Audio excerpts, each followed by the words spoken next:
and welcome back to Pop Pop Fizzle. I'm Heidi. And I'm Jeff. And today we're going to be doing a non-spoiler review for A Quiet Place. That's right. We just got back from the theater. AMC, not a sponsor.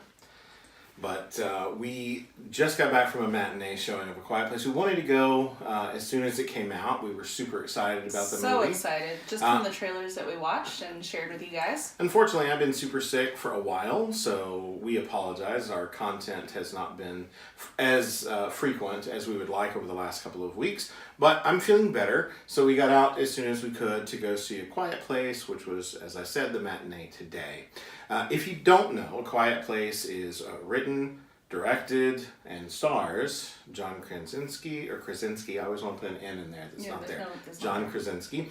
His wife in real life, Emily Blunt, and it is a horror thriller. If you haven't seen the trailer, we totally recommend that you check out our trailer reaction and watch the trailer for yourselves. I thoroughly enjoyed the movie. Again, this is a non-spoiler review, so we're not going to give any story elements away. No, Heidi, what did you think? I love this movie. It was definitely edge of my seat, very intense, but also just so well made, so well done. I looked at you several times during the course of the movie, and you had... Oh my gosh. You had your hand over your mouth. There were some scenes where I was like, yeah, no, because you can't believe what's happening. But what's really odd and eerie, and I think Jeff had mentioned other people who'd already done reviews for this, is that the theater was so quiet. Like, I didn't want to even gasp because I didn't want to draw attention to ourselves, even though there were only like maybe 8 other people there because it was a matinee. It was really great. I, reacted, I think, appropriately throughout the whole thing. It was very, very good. And I said to Jeff on our way out, for a movie that, was supposed to be quiet and didn't have very much dialogue, the sound design was amazing. So it was really, really well done. Yeah, and I told Heidi, I had seen a tweet from Rhett McLaughlin of YouTube's Rhett and Link, saying that when he saw the movie, he was very, very self-conscious about his popcorn noises because the theater was so quiet. And I felt kind of the same way. I did have to cough a few times during the course of the movie because I'm still fighting this nonsense. And every time I coughed, I felt a little awkward about it. And I didn't think that anything was going to jump out at me because I made a sound. But you kind of feel that throughout the movie, that you need to be as quiet as the people in the movie are.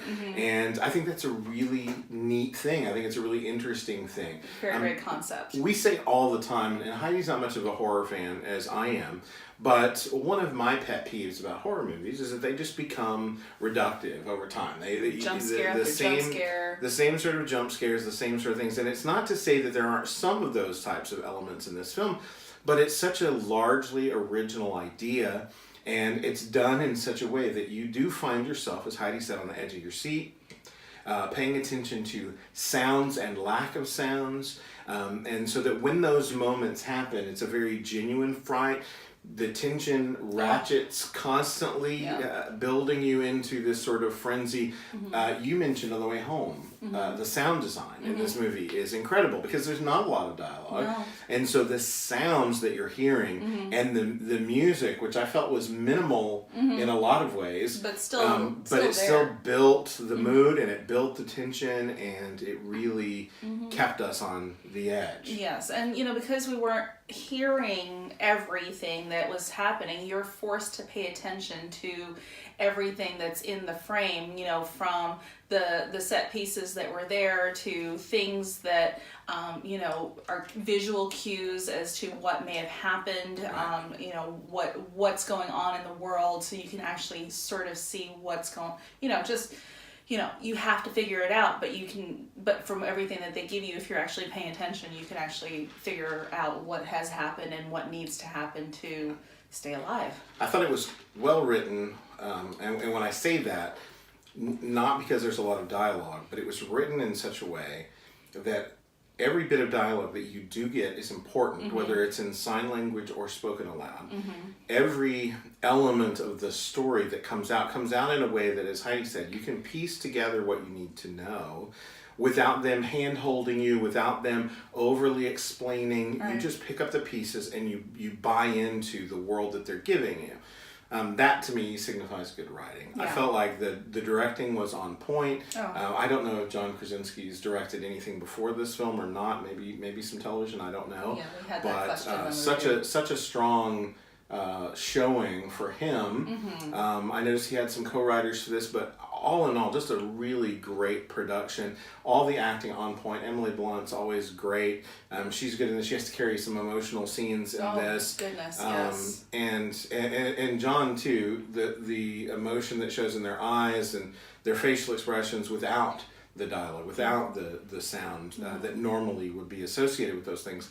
They sell it so well. Mm-hmm. Simplified American Sign Language. They didn't. I mean, you can't say very much. Right.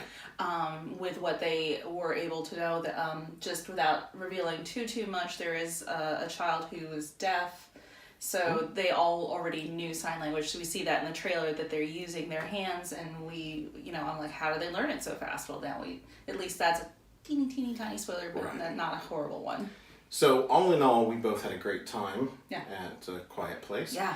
And the way we normally score movies is we decide whether they pop, whether they double pop, which means go out and see it now, or whether they fizzle, if it's something that we think you can pass on. Heidi, what was your grade for this one? Oh, totally a double pop. Pop, pop.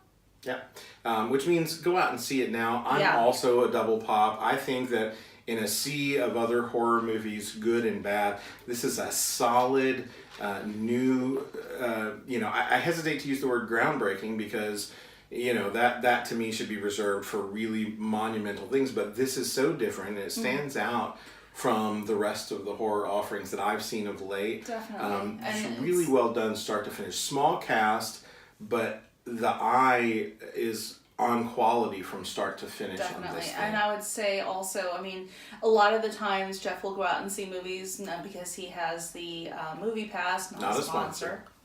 But he'll go out and see movies that he's just sort of interested in, and I usually will pass because I'm like, well, this is something that I don't necessarily need to see on the big screen, but I would say this is really something you should see on the big screen. Not that there's big action, explosions or anything like that, but because there's so much to take in, and I feel like it's just so well done. Yeah, that you really need to be immersed in the world and in the sound design, which being in a theater with good sound is really helpful. Very helpful. In that respect. So that's our review, non-spoiler review of A Quiet Place. Have you seen A Quiet Place yet? And if so, what did you think? Let us know in the comments down below. If you haven't seen it yet, are you planning to? Why or why not? We couldn't recommend it more. So we hope that you do jump out and see it. And if you're uncertain, go back and watch our trailer review and see what you think for yourself. Okay. Until next time, folks, if you like this video, hit that thumbs up. That's right. And consider subscribing to our channel so that we can keep doing these sorts of videos for you. If you're already subscribed, hit that bell icon. That way you can be notified the next time we have a video. And until next time. Bye, everyone.